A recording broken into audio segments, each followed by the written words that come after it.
today's test video, we're going to use the solar power system, this battery, to power up these two devices. The speaker, strobe lights.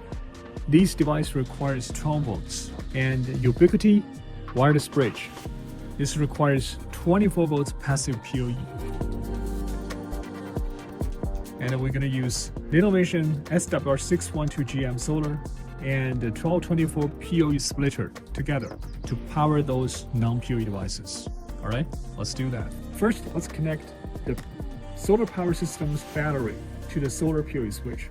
Since this PoE switch supports 8 to 57 volts DC input, it can directly connect to the battery. As you can see, it's a power on.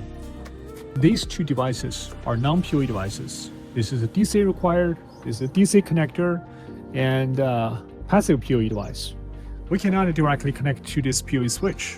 So next, what we're gonna do is connect this solar PoE switch to LINOVISION 1224POE Splitter. And we're gonna use Ethernet cable, all right?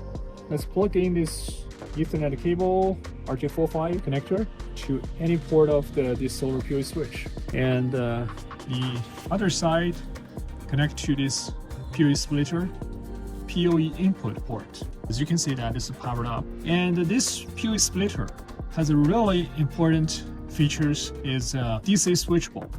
You can switch to 24 volts or 12 volts. That depends on what the devices you need to connect.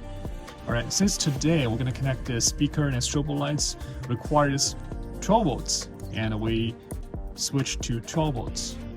All right, and this switch turn a passive PoE on, and this is a passive PoE output port. It will connect to the Ubiquiti wireless bridge. Let's connect the Ubiquiti wireless bridge to the passive PoE output port. All right, let's see it powered on. And let's connect the speaker and the strobe lights to the DC output and switch to 12 volts.